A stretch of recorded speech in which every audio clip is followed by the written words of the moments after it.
منظر اسی عدالت کا تھا۔ اسی پیشی پر سب سے پہلے نیلم آرکیڈ کے سویپر خاکروب مائیکل کا بیان ہوا۔ اس کا بیان بہت مختصر تھا۔ مقتولہ کی لاش سب سے پہلے مائیکل ہی نے دیکھی تھی۔ وہ معمول کے مطابق اتوار کی صبح چوکیدار اسلم سے ڈکٹ کے دروازے کی چابی لے کر صفائی کی غرض سے اس طرف گیا تھا۔ محمد اسلم دن کی شفٹ کا چوکیدار تھا جو صبح 7 بجے سے رات 7 بجے تک ڈیوٹی دیتا تھا۔ مائیکل اتوار کے روز اپنی صفائی کا آغاز ڈکٹ ہی سے کرتا تھا کیونکہ وہاں ہفتے میں صرف ایک بار صفائی کرنی ہوتی تھی۔ اتوار 25 اکتوبر کی صبح لگ بھگ 9 بجے مائیکل نے ڈکٹ کا دروازہ کھولا تو اندرونی منظر دیکھ کر اس کی چیخ نکل گئی۔ اس کی چیخ کی آواز سن کر اسلم چوکیدار بھی عمارت کی عقبی سمت ڈکٹ کے دروازے کی جانب دوڑا۔ پھر تھوڑی ہی دیر بعد پوری بلڈنگ میں اس ہولناک واقعے کی خبر سنسنی بن کر پھیل چکی تھی۔ مائیکل کا بیان ختم ہوا تو وکیل استغاثہ نے سرسری سی جرح کے بعد اس کی جان چھوڑ دی۔ میں اپنی باری پر آگے بڑھا اور سوالات کا سلسلہ آغاز کرتے ہوئے کہا، مسٹر مائیکل، آپ وہ شخص ہیں جس نے مقتولہ کی لاش کو سب سے پہلے دیکھا تھا۔ ذرا وضاحت سے بتائیں اس منظر نے آپ پر کیا اثر چھوڑا تھا؟ وہ ایک جھرجھری لینے کے بعد بولا، میں آج بھی جب اس منظر کا تصور کرتا ہوں تو میرے پورے بدن میں ایک کپکپی سی سرائیت کر جاتی ہے۔ میں خود کو لرزتے ہوئے محسوس کرتا ہوں۔ بعض اوقات تو میرے رونگٹے بھی کھڑے ہو جاتے ہیں۔ میں اس منظر کی ہولناکی اور وحشت انگیزی کو آج تک بھول نہیں سکا ہوں، حالانکہ اب تو اس واقعے کو 1 سال ہونے کو آ رہا ہے۔ میں نے پوچھا، مسٹر مائیکل، وقوعہ کے روز جب آپ نے صفائی کی غرض سے ڈکٹ کا دروازہ کھولا تو آپ کی آنکھوں نے کیا دیکھا؟ ایک ننگی لڑکی جو بے ترتیبی سے ڈکٹ کے فرش پر پڑی تھی، وہ کانوں کو ہاتھ لگاتے ہوئے بولا۔ اس کی کھوپڑی کا کچومر نکلا ہوا تھا اور سینے پر تازہ زخموں کے نشانات تھے۔ اس کے علاوہ بھی اس کے بدن پر چھوٹے موٹے زخم موجود تھے۔ میں نے کہا، یہ منظر دیکھتے ہی آپ چیخ اٹھے تھے؟ اس نے اس بات میں سر ہلا دیا۔ میں نے پوچھا، آپ کی چیخ پر سب سے پہلے چوکیدار اسلم وہاں پہنچا تھا؟ جی ہاں۔ پھر آپ دونوں نے کیا کیا؟ ہم بلڈنگ کے دیگر مکینوں کو مطلع کرنے دوڑ پڑے تھے۔ سب سے پہلے آپ نے کس کو مطلع کیا تھا؟ اس نے بتایا، ہمیں عمارت کے احاطے میں امتیاز شیخ مل گیا تھا۔ وہ بلاک اے میں فلیٹ نمبر 302 میں رہتا ہے۔ میں اس کی جانب بڑھ گیا اور چوکیدار اسلم بی بلاک میں یونین انچارج کی طرف دوڑ پڑا۔ آپ نے امتیاز شیخ سے کیا کہا؟ میں نے مختصر الفاظ میں اسے ڈکٹ کی صورتحال سے آگاہ کیا۔ مائیکل نے بتایا، وہ مجھے اپنے ساتھ اوپر اپنے فلیٹ میں لے گیا اور بتایا کہ وہ قتل رات والے چوکیدار نصیب خان نے کیا ہے۔ پھر اس نے میری موجودگی ہی میں اپنے فلیٹ سے پولیس کو فون کر کے فوراً موقع واردات پر پہنچنے کی درخواست کی تھی۔ میں نے اپنی جرح ختم کر دی۔ امتیاز شیخ کا نام استغاثہ کے گواہوں کی فہرست میں موجود تھا اور میری اطلاعات کے مطابق وہ استغاثہ کا سب سے اہم گواہ تھا۔ اس نے پولیس کو گواہی دیتے ہوئے یہاں تک بتایا تھا کہ اس نے خود اپنی آنکھوں سے ملزم کو ڈکٹ میں نصف شب کے قریب کچھ پھینکتے ہوئے دیکھا تھا۔ اگلی گواہی دن کو شفٹ والے چوکیدار محمد اسلم کی تھی۔ اس کا بیان مائیکل کے بیان سے ملتا جلتا تھا۔ اسلم کی عمر لگ بھگ 28 سال رہی ہوگی۔ وہ ایک دبلا پتلا شخص تھا۔ وکیل استغاثہ کی جرح ختم ہوئی تو میری باری آئی۔ میں نے چوکیدار اسلم سے پہلا سوال کیا، اسلم صاحب، آپ کو نیلم آرکیڈ میں نوکری کرتے ہوئے کتنا عرصہ ہوا ہے؟ اس نے جواب دیا، پورے 10 سال۔ میں نے اس سے مقتولہ کی لاش کے بارے میں کوئی سوال نہیں کیا کیونکہ مجھے پوری امید تھی کہ اس کے جوابات مائیکل سے مختلف نہ ہوتے۔ میں خواہ مخواہ عدالت کا وقت ضائع نہیں کرنا چاہتا تھا۔ میں نے اسلم سے پوچھا، اسلم صاحب، میری اطلاعات کے مطابق ملزم عرصہ 5 سال سے تمہاری جوڑی میں کام کر رہا ہے۔ ان 5 سالوں میں تم نے اسے کیسا پایا تھا؟ مجھے اس سے کبھی شکایت پیدا نہیں ہوئی۔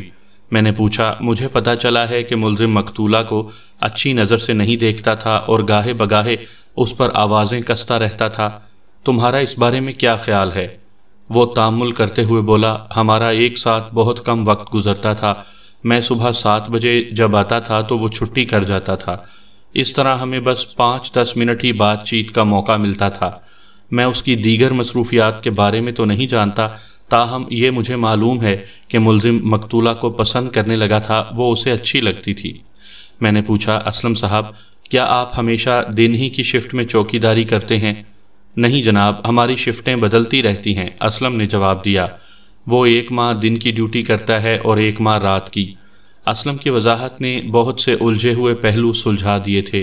میں نے اس سے پوچھا، آپ نے تھوڑی دیر پہلے بتایا ہے کہ شفٹ تبدیل کرتے وقت تم دونوں کی 5-10 منٹ مختصر سی بات ہو جاتی تھی، کیا وقوعہ کے روز بھی تمہاری ملزم سے گفتگو ہوئی تھی؟ جی بالکل ہوئی تھی۔ تم دونوں میں کیا باتیں ہوئی تھیں؟ وہی معمول کی۔ اسلم نے کندھے اچکاتے ہوئے بتایا، فلاں بلب فیوز ہو گیا ہے، 405 والے صاحب کی گاڑی گیراج میں گئی ہوئی ہے، کل رات پانی نہیں آیا، اس لیے موٹر چلاتے وقت ٹینک میں پانی کی سطح ضرور چیک کر لوں، وغیرہ وغیرہ۔ ہمارے درمیان اس قسم کی باتیں اکثر ہوتی ہی رہتی تھیں۔ میں اسے پورے دن کے اہم قسم کے واقعات مختصراً بتاتا تھا اور وہ رات کے واقعات۔ جب ہماری ڈیوٹی اس کے برعکس ہوتی تھی تو واقعات کا تسلسل بھی الٹ جاتا تھا۔ میں نے پوچھا، وقوعہ کے روز رخصت کے وقت ملزم کا رویہ کیسا تھا؟ نارمل ہی تھا، خوفزدہ یا نروس تو نہیں تھا؟ میں نے ایسی کوئی بات نوٹ نہیں کی تھی۔ وہ کتنے بجے بلڈنگ سے نکل گیا تھا؟ حسب معمول 7:15 کے لگ بھگ۔ میں جرا ختم کر کے جج کی جانب مڑا اور نہایت ہی مؤدب لہجے میں کہا، جناب عالی، میں معزز عدالت کی اجازت سے اس مقدمے کے تفتیشی افسر سے چند اہم سوالات کرنا چاہتا ہوں۔ جج نے اجازت دیتے ہوئے انکوائری آفیسر کو کٹہرے میں آنے کا حکم دیا۔ میں نے گواہوں والے کٹہرے کے قریب پہنچ کر سوال کیا، انکوائری افسر صاحب، آپ کا نام کیا ہے؟ سرفراز نقوی، اس نے جواب دیا۔ انسپیکٹر سرفراز نقوی، رینک تو آپ کے کندھوں سے ہی نظر آ رہا ہے۔ میں نے پھر پوچھا، آپ کو اس واقعے کی اطلاع کتنے بجے ملی تھی؟ تقریباً 10 بجے صبح، یعنی 25 اکتوبر بروز اتوار کی صبح 10 بجے۔ درست فرمایا آپ نے۔ میں نے کہا، نقوی صاحب، آپ جائے واردات پر کتنے بجے پہنچے تھے؟ 10:30 بجے۔ ویری گڈ، میں نے سراہنے والے انداز میں کہا۔ ملزم کو آپ نے کتنے بجے گرفتار کیا تھا؟ میرا خیال ہے 11 بجے۔ آپ نے اپنی رپورٹ میں بتایا ہے کہ جب آپ پٹیل پاڑا میں واقع ملزم کے گھر پہنچے تو وہ سو رہا تھا۔ میں نے کہا، آپ نے اسے جگا کر گرفتار کر لیا؟ جی ہاں، بالکل ایسا ہی ہوا تھا۔ کیا ملزم کی گرفتاری کے لیے آپ خود گئے تھے؟ نہیں، اس نے نفی میں سر ہلایا۔ میں اس وقت موقع کی کارروائی نمٹا رہا تھا۔ ملزم کی گرفتاری کے لیے میں نے ایک ASI کو 2 کانسٹیبلز کے ساتھ بھیجا تھا۔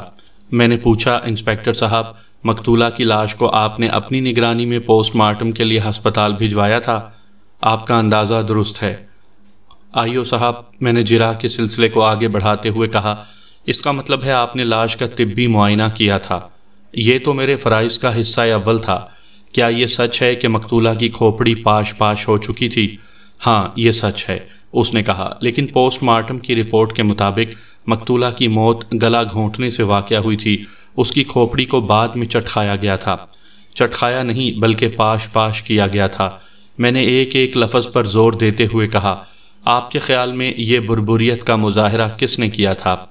ظاہر ہے یہ ملزم ہی کا کارنامہ تھا، انکوائری افسر نے عام سے لہجے میں کہا۔ پہلے اس ظالم شخص نے اس معصوم کو اپنی ہوس کا نشانہ بنایا، پھر افشائے راز کے ڈر سے اس کی گردن دبا کر اسے ہلاک کر ڈالا۔ جب اس پر بھی ملزم کی تسلی نہ ہوئی تو اس نے مقتولہ کی کھوپڑی کا حشر خراب کر دیا۔ میں نے کہا، اس کے علاوہ پوسٹ مارٹم کی رپورٹ یہ بھی بتاتی ہے کہ مقتولہ کی گردن اور کمر کی ہڈی بھی ٹوٹ چکی تھی۔ علاوہ ازیں دائیں بازو اور بائیں ٹانگ کی ہڈیاں بھی سلامت نہیں رہی تھیں۔ آپ کے خیال میں یہ سب کچھ ملزم ہی کا کیا دھرا تھا؟ جی بالکل، بھلا اور یہ کام کون کر سکتا تھا؟ وہ ڈھٹائی سے بولا۔ میں نے کہا، اور ملزم یہ کام کیوں کر سکتا تھا؟ اس لیے کہ وہ اپنے جرم کو چھپانا چاہتا تھا، انکوائری افسر نے دلیل پیش کی۔ مجرم ایک جرم کو چھپانے کے لیے 100 جرم کر سکتا ہے، جس طرح ایک دروغ گو شخص اپنے ایک جھوٹ کو چھپانے کے لیے 100 جھوٹ بول سکتا ہے۔ ملزم نے پہلے مقتولہ پر مجرمانہ حملہ کیا، پھر جرم کی پردہ پوشی کے لیے مقتولہ کا گلا گھونٹ کر اسے موت سے ہمکنار کیا، اور جب اس پر بھی اس کی تسلی نہ ہوئی تو مقتولہ کی ہڈی پسلی ایک کر دی۔ میں نے کہا، اس سے تو ظاہر ہوتا ہے ملزم ایک جنونی شخص ہے، اس نے وحشیانہ پن کا مظاہرہ کیا ہے۔ آپ خود ہی حقیقت بیان کر رہے ہیں تو میں کیا کہہ سکتا ہوں؟ میں نے اپنی رائے نہیں دی بلکہ آپ سے ایک سوال کیا ہے آئیو صاحب، میں نے انکوائری افسر کی آنکھوں میں جھانکتے ہوئے سنسناتے ہوئے لہجے میں کہا، اور آپ سے میرا اگلا سوال یہ ہے کہ کیا آپ نے وہ آلہ قتل دریافت کر لیا ہے جس کی مدد سے میرے موکل اور اس مقدمے کے ملزم نے مقتولہ کی ہڈی پسلی ایک کی تھی۔ وہ ندامت آمیز لہجے میں بولا، باوجود انتھک کوشش کے بھی ہم وہ آہنی ہتھیار تلاش کرنے میں کامیاب نہ ہو سکے۔ آپ نے یہ فیصلہ کیسے کیا کہ ملزم نے کسی آہنی ہتھیار ہی سے کام لے کر مقتولہ کا حلیہ بگاڑا ہوگا؟ میں نے چبھتے ہوئے لہجے میں کہا، جبکہ اعلیٰ تباہ کاری آپ برآمد نہیں کر سکے۔ یہ ہمارا اندازہ ہے، اس نے ڈھٹائی سے کہا۔ انشاءاللہ ہم ضرور اس تلاش میں ایک دن کامیاب ہو جائیں گے۔ ہم نے ابھی ہمت نہیں ہاری۔ آپ کی ہمت قابل رشک ہے۔ جی کیا فرمایا آپ نے؟ وہ چونک کر بولا۔ میں نے اس کے سوال کو نظر انداز کرتے ہوئے پوچھا، پوسٹ مارٹم کی رپورٹ کے مطابق مقتولہ کی گردن کے نچلے حصے پر دانتوں سے کاٹنے کے متعدد نشانات پائے گئے ہیں اور اسے بڑی بے دردی سے بھنبوڑا گیا ہے۔ آپ کے خیال میں یہ بھی میرے موکل ہی کا کارنامہ ہے؟ جی بالکل، یہ اسی جنونی کے ستم کا شاخسانہ ہے۔ میں نے اس کو گھسنے کی خاطر کہا، اس سے تو ظاہر ہوتا ہے کہ ملزم ایک ایب نارمل انسان ہے، وہ جنون میں مبتلا ہو کر کچھ بھی کر سکتا ہے۔ ہاں، اس کے سابق کارنامے تو اسی طرف اشارہ کرتے ہیں۔ آیو صاحب، میں نے انکوائری افسر کو مخاطب کرتے ہوئے ٹھوس لہجے میں کہا، پوسٹ مارٹم کی رپورٹ اور آپ کے چالان کے مطابق مقتولہ کو موت کے گھاٹ اتارنے سے قبل مجرمانہ حملے کا نشانہ بنایا گیا تھا۔ کیا اس صورت میں آپ کا یہ فرض نہیں بنتا تھا کہ فوراً ملزم کا طبی معائنہ کرواتے تاکہ دودھ کا دودھ اور پانی کا پانی ہو جاتا؟ ہم نے اس کی ضرورت محسوس نہیں کی۔ اس کے برعکس آپ نے ایک عینی شاہد کی گواہی پر اعتبار کرنا زیادہ آسان سمجھا، جس نے وقوع کی رات ملزم کو ڈکٹ کا دروازہ کھول کر اندر کچھ پھینکتے ہوئے دیکھا تھا۔ میرا اشارہ استغاثہ کے گواہ امتیاز شیخ کی طرف تھا، جس کی ابھی گواہی نہیں ہوئی تھی۔ شاید استغاثہ نے اسے سب سے آخر کے لیے بچا رکھا تھا۔ تفتیشی افسر نے کہا، ہم عینی شاہد کی گواہی کو بہت اہمیت دیتے ہیں نقوی صاحب۔ میں نے سرسراتے ہوئے لہجے میں کہا، آپ یہ بات تسلیم کر چکے ہیں اور آپ چالان میں تحریری طور پر درج کر چکے ہیں کہ مقتولہ کی گردن کے نچلے حصے پر ملزم کے دانتوں سے کاٹنے کے زخم موجود تھے۔ پوسٹ مارٹم کی رپورٹ بھی اسی جانب اشارہ کرتی ہے۔ ایسی صورت میں آپ کو چاہیے تھا کہ کسی ماہر سے ان زخموں اور ملزم کے دانتوں کا موازنہ کرواتے تاکہ صورتحال مزید واضح ہو جاتی۔ انکوائری افسر بغلیں جھانکنے لگا۔ میں نے تفتیشی افسر پر سوالات کے سلسلے کو آگے بڑھاتے ہوئے کہا، انسپکٹر سرفراز نقوی صاحب، پوسٹ مارٹم کی رپورٹ میں بتایا گیا ہے کہ مقتولہ کی موت اس کا گلا گھونٹنے سے واقع ہوئی ہے۔ نیز اسی امر پر بھی روشنی ڈالی گئی ہے کہ مقتولہ کی گردن پر دائیں جانب کان سے ذرا نیچے انگوٹھے کے دباؤ کے آثار پائے گئے ہیں۔ اس کا واضح مطلب یہی ہے کہ مقتولہ کی گردن پر قاتل کے فنگر پرنٹس موجود تھے۔ کیا آپ نے میرے موکل کے فنگر پرنٹس کا مقتولہ کی گردن پر پائے جانے والے انگلیوں کے نشانات سے موازنہ کیا تھا؟ یقیناً نہیں کیا تھا۔ ایک لمحے کو رک کر میں نے ڈرامائی لہجے میں کہا، اگر کیا ہوتا تو مقدمے کی فائل میں فنگر پرنٹس کے موازنے کی رپورٹ موجود ہوتی۔ آئیو کی حالت دیکھنے والی تھی۔ وہ اندر ہی اندر پیچ و تاب کھا رہا تھا، تاہم وہ میرا کچھ بگاڑ نہیں سکتا تھا۔ حالانکہ اس کے بس میں ہوتا تو وہ میرا منہ توڑ دیتا۔ اس کے چہرے کے تاثرات سے تو یہی لگتا تھا۔ میں نے جرح ختم کر دی تو جج نگاہ جھکا کر اپنے سامنے میز پر پھیلے ہوئے کاغذات کا جائزہ لینے لگا۔ تھوڑی دیر کے بعد اس نے سر اٹھا کر پیشکار کی جانب دیکھا اور پوچھا، وہ فلیٹ نمبر 305A کے مکین گواہی کے لیے آئے ہیں؟ جی وہ موجود ہیں، پیشکار نے جواب دیا۔ جج نے مجھے مخاطب کرتے ہوئے کہا، بیگ صاحب آپ ان لوگوں سے کوئی اہم سوال کرنا چاہتے ہیں؟ Yes your owner. میرے جواب کے بعد جج کے حکم پر دونوں میاں بیوی کو کمرے کے اندر بلا لیا گیا۔ واضح رہے کہ عدالت کے کمرے میں ایک وقت میں صرف ایک گواہ کو بیان اور جرح کے لیے بلایا جاتا ہے، تاکہ اس کے بیان سے کسی دوسرے گواہ کا بیان متاثر نہ ہو۔ مسٹر سبحان اور اس کی بیگم عشرت جہاں ایک ساتھ کمرے میں داخل ہوئے، تاہم کٹہرے میں صرف مسز سبحان پہنچی تھیں، کیونکہ گواہی اسی کو دینا تھی۔ جس وقت مقتولہ ان کے گھر میں وقوع کے روز کام کر رہی تھی، مسٹر سبحان اپنے دفتر میں تھے، اس لیے ان سے کوئی سوال نہیں کیا جا سکتا تھا۔ میں نے کٹہرے میں کھڑی عشرت جہان کو مخاطب کرتے ہوئے پہلا سوال کیا، عشرت جہاں صاحبہ، مقتولہ فوزیہ آپ کے گھر میں کیا کام کرنے آتی تھی؟ ہم اس سے 2 کام کرواتے تھے، عشرت جہاں نے بتایا، برتنوں کی دھلائی، صفائی اور کپڑوں کی دھلائی۔ وہ ان کاموں کے لیے عموماً آپ کے گھر کتنے بجے آ جاتی تھی؟ لگ بھگ 5 بجے۔ اور اس کی روانگی کب ہوتی تھی؟ کم و بیش 6 بجے۔ اس کا مطلب ہے یہ وہ دونوں کام 1 گھنٹے میں نمٹا دیتی تھی۔ جی ہاں، عموماً ایسا ہی ہوتا تھا۔ کیا وقوع کے روز بھی ایسے ہی ہوا تھا؟ عشرت جہاں کا جواب اس بات میں تھا۔ میں نے پوچھا، اس کا مطلب ہے مقتولہ وقوع کے روز 6 بجے آپ کے گھر سے رخصت ہو گئی تھی؟ اس نے ایک مرتبہ پھر اسبات میں جواب دیا۔ میں نے پوچھا، آپ کے خیال میں مقتولہ آپ کے گھر سے نکل کر سیدھی اپنے گھر گئی تھی؟ اس بارے میں وثوق سے کچھ نہیں کہہ سکتی، عشرت جہاں نے جواب دیا۔ میں اس وقت کچن میں تھی اور میں نے باہر کوریڈور میں کھلنے والی کچن کی کھڑکی سے دیکھا تھا کہ فوزیہ نے میرے گھر سے نکلنے کے بعد سامنے والے گھر کی گھنٹی بجائی تھی، یعنی 302 والے فلیٹ کی گھنٹی۔ جی ہاں، آپ کا حساب درست ہے۔ میں نے پوچھا، کیا مقتولہ وہاں بھی کام کرتی تھی؟ جی ہاں، وہ اس گھر میں صرف کپڑے دھونے جاتی تھی۔ آپ کے گھر سے فارغ ہونے کے بعد؟ نہیں، وہ قطعیت سے بولی، بلکہ وہاں سے فارغ ہونے کے بعد وہ ہمارے یہاں آتی تھی۔ پھر وہ آپ کے گھر سے فارغ ہونے کے بعد وہاں کی گھنٹی کیوں بجا رہی تھی؟ وہ بیزاری سے بولی، یہ تو آپ اسی سے جا کر پوچھیں۔ میں بھلا اس سے جا کر کیسے پوچھ سکتا تھا؟ وہ تو 1 سال قبل منو مٹی اوڑھ کر سو گئی تھی۔ میں نے افسوسناک انداز میں سر ہلاتے ہوئے پوچھا، عشرت جہاں صاحبہ، وقوع کے روز مقتولہ کی ماں سلطانہ بیگم اس کا پتہ کرنے کتنے بجے آپ کے پاس آئی تھی؟ وہ 8 بجے آئی تھی اور فوراً ہی واپس چلی گئی تھی۔ جی ہاں، وہ خاصی پریشان تھی۔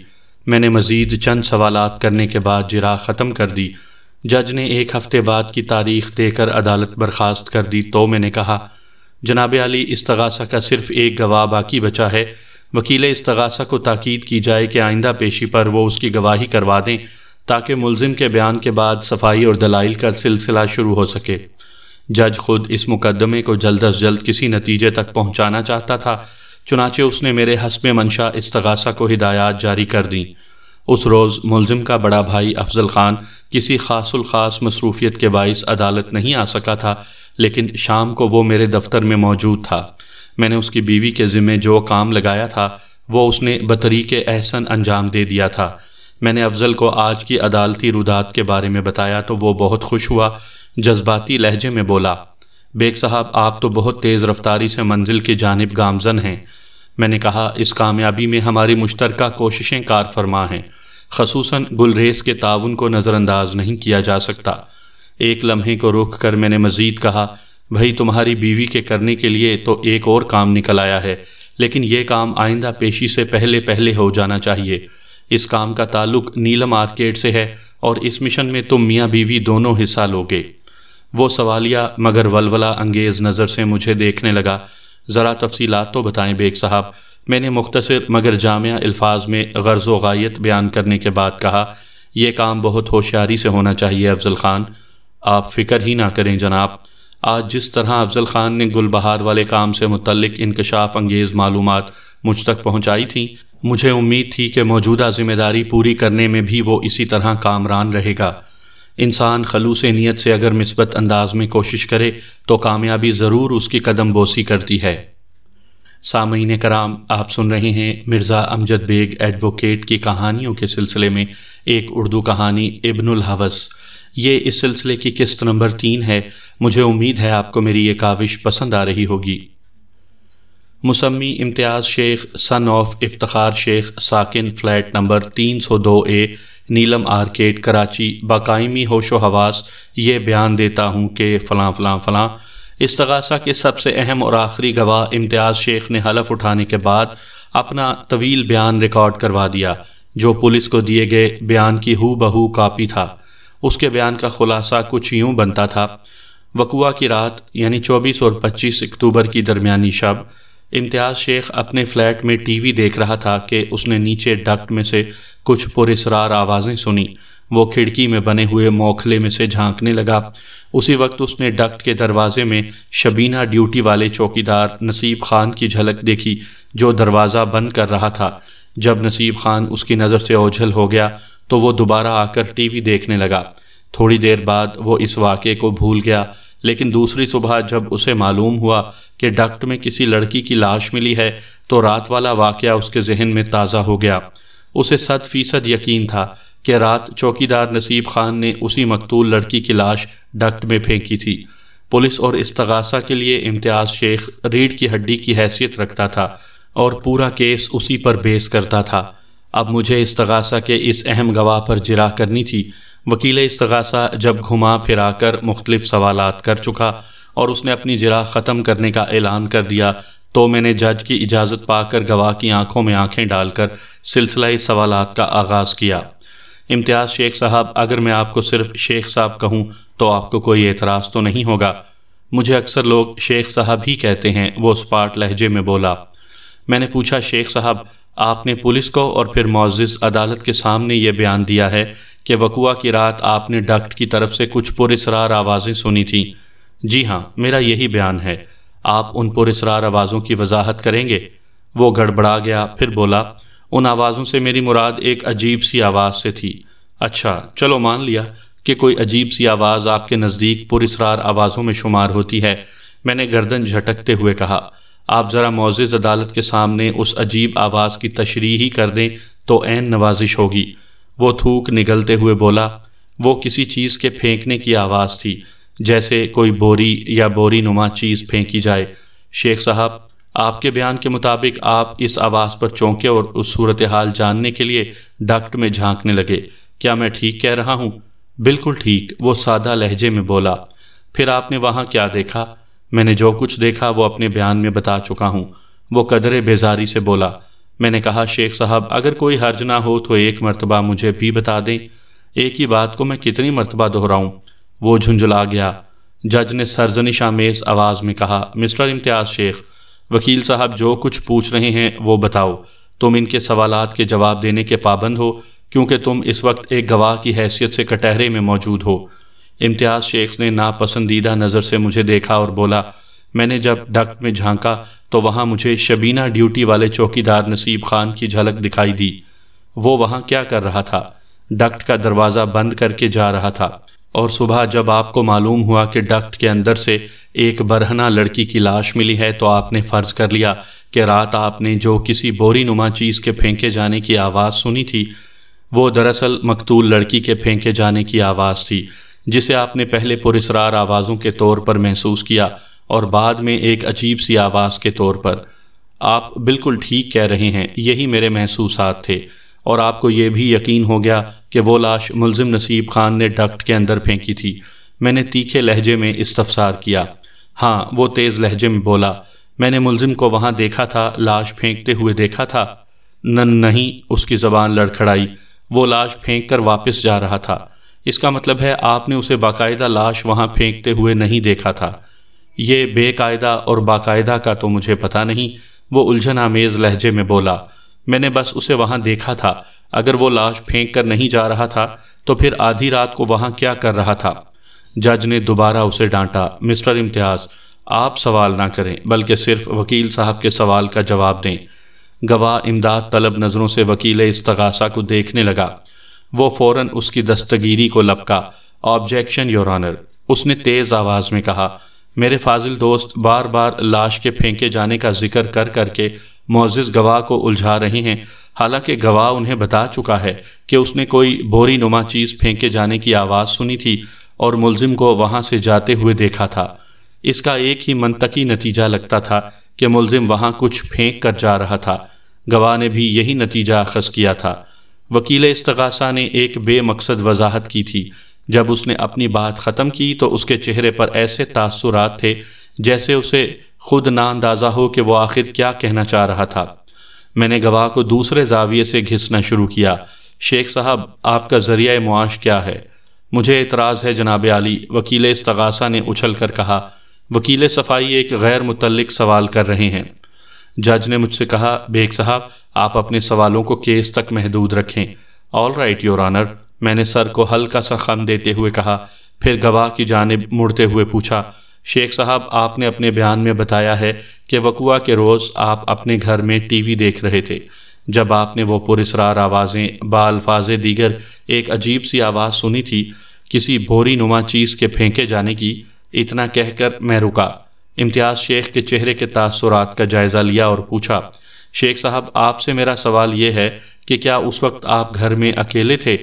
جی ہاں، میں اس وقت گھر میں اکیلا ہی تھا۔ اگر وکیل استغاثہ کو کوئی اعتراض نہ ہو تو کیا میں یہ پوچھ سکتا ہوں کہ آپ شادی شدہ ہیں یا؟ میں نے دانستہ اپنا جملہ ادھورا چھوڑ کر وکیل استغاثہ کی جانب دیکھا۔ وہ مجھے ایسی نظر سے گھور رہا تھا جیسے کچا چبا جائے گا۔ وہ مسلسل مجھے کینہ توز انداز میں دیکھتا رہا مگر منہ سے کچھ نہ بولا۔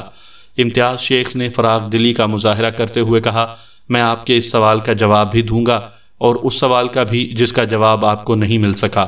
پھر ایک لمحے کے توقف سے اس نے بتایا، میں ایک پرائیویٹ فرم میں باحیثیت اکاؤنٹنٹ کام کرتا ہوں، اور یہ کہ میں شادی شدہ ہوں اور ایک 3 سالہ بچی کا باپ بھی ہوں۔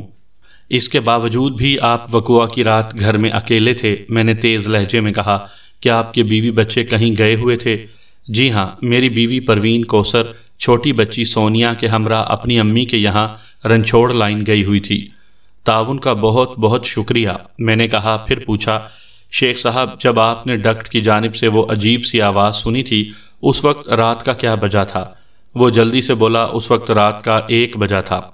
آپ اتنا ایکوریٹ ٹائم بتا رہے ہیں، میں نے زیر لب مسکراتے ہوئے کہا۔